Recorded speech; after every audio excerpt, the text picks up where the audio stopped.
దివ్యాత్మ స్వరూపులారా, సర్వజ్ఞ సర్వేశ్వరుని పాదారవిందములకు క్షేత్రాధిపతి అయినటువంటి ఏడుకొండల వెంకటేశ్వర స్వామి దివ్య చరణారవిందములకు హృత్పూర్వక ప్రణామాలు. పవిత్రమైనటువంటి ఈ ఆశ్రమంలో కొత్తగా నిర్మాణం జరుగుతున్నటువంటి యొక్క సద్గురు శ్రీ శ్రీ నిత్యశుద్ధానందగిరి స్వామివారి యొక్క క్షేత్రము, రామదూత స్వామివారి యొక్క ఆశ్రమం నందు మరి శివానంద బ్రహ్మచారి గారు, మానవుడు ముఖ్యంగా 4 ఆశ్రమాలు ఉంటాయి మానవులకి: బ్రహ్మచర్యము, గృహస్థం, వానప్రస్థము, సన్యాసం అనేటటువంటిది. చివరిది సన్యాస కార్యక్రమము.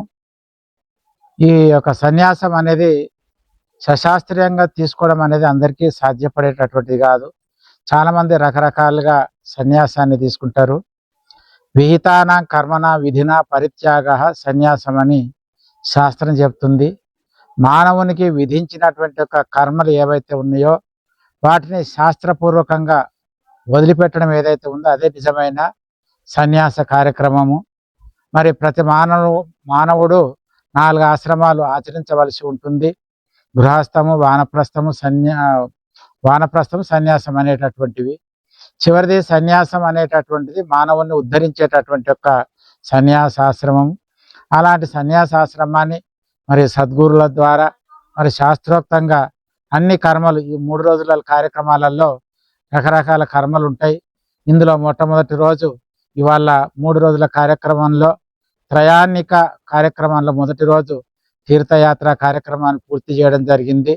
రేపు ఉదయాన క్షురకర్మ, దశవిధ స్నానాలు, దశవిధ దానాలు, అదేవిధంగా మరి రకరకాల పిండ ప్రధాన అష్టశ్రార్థాలు అనేటటువంటి ఒక కర్మలు ఉంటాయి.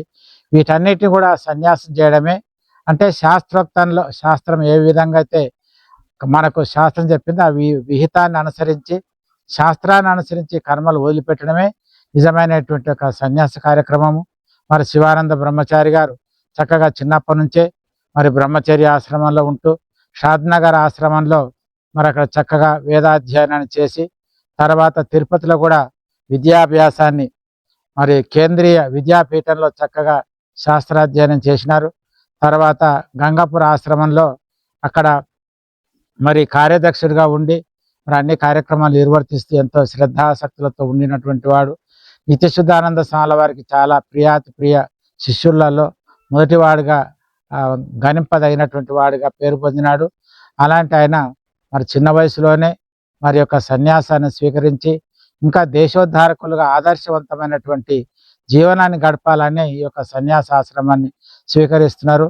అంటే సన్యాసం అంటే కేవలం సన్యాసం, నిర్మలం జ్ఞానం, లేకపోతే కాషాయం ఉండడం అన్నారు. సన్యాసం ఏంటంటే గుర్తింపు అన్నమాట. ఈ సన్యాసులు అయితే ఒక కాషాయ వస్త్రం అనేటటువంటిది త్యాగానికి చిహ్నమైనటువంటిది. సన్యాసుల ఆ వేషధారణ చూడగానే వీరు సన్యాసులు, ఆశ్రమస్తులు, వీరు సర్వాన్ని పరిత్యజించినటువంటి వాళ్ళుగా మనం గమనించడానికి ఈ కాషాయ వస్త్రధారణ అనేటటువంటిది తెలుస్తుంది. కాషాయం అంటే గైరిక వర్ణం అంటారు. ఎరుపు రంగు అనేటటువంటిది త్యాగానికి చిహ్నమైనటువంటిది. అలాంటి త్యాగేనైకేన అమృతత్వ మానసు అని చెప్పినట్టుగా త్యాగాన్ని సూచించేటటువంటిది. ఆశ్రమాలలో చివరి ఆశ్రమము సన్యాసాశ్రమం. ఆ సన్యాసాశ్రమాన్ని స్వీకరించి మరి దేశోద్ధారకులుగా, ఆత్మోద్ధారకులుగా, వంశోద్ధారకులుగా తయారు కావడానికి ఈ యొక్క సన్యాసాశ్రమాన్ని, ఆదర్శవంతమైనటువంటి సన్యాసాన్ని స్వీకరించడానికి మరి ఇక్కడ 3 రోజుల త్రయాణిక కార్యక్రమాన్ని ఏర్పాటు చేశారు. రేపు ఎల్లుండి కూడా ఈ కార్యక్రమాలను సక్రమంగా జరుగుతాయి. ఇంచుమించు 35 మంది దాకా స్వామీజీలు, పీఠాధిపతులు, మఠాధిపతులు, ఆశ్రమాధిపతులు వస్తున్నారు. ముఖ్యంగా మన ఆంధ్రప్రదేశంలో ముఖ్యమైనటువంటి వ్యాస పీఠాధిపతులు పూజ్యపాదులు శ్రీ శ్రీ పరిపూర్ణానంద స్వామి వారి యొక్క దివ్య కరకమముల చేత ఈ యొక్క సన్యాస గ్రహణ కార్యక్రమం అనేది జరపబడుతుంది. మరి ఎంతోమంది భక్తులు, ఆసక్తి కలిగినటువంటి వాళ్ళందరూ కూడా వచ్చి ఈ కార్యక్రమంలో పాల్గొని మరి మహాత్ముల యొక్క దర్శన స్పర్శన భాగ్యాన్ని పొందవలసిందిగా కోరుతున్నాం. సాధూనాం దర్శనం పుణ్యం, స్పర్శనం పాపనాశనం, వందనం మోక్షదాయకం అన్నట్టుగా సంభాషణం కోటి తీర్థం, వందనం మోక్షదాయకం అన్నారు. కాబట్టి ఇక్కడికి విచ్చేసి దర్శన స్పర్శన సంభాషణ వారి యొక్క అనుగ్రహ భాషణాలు విని మనం కూడా జీవితాన్ని తరింప చేసుకోవాలని ఆశిస్తున్నాం. హరి ఓం తత్సత్ స్వస్తి.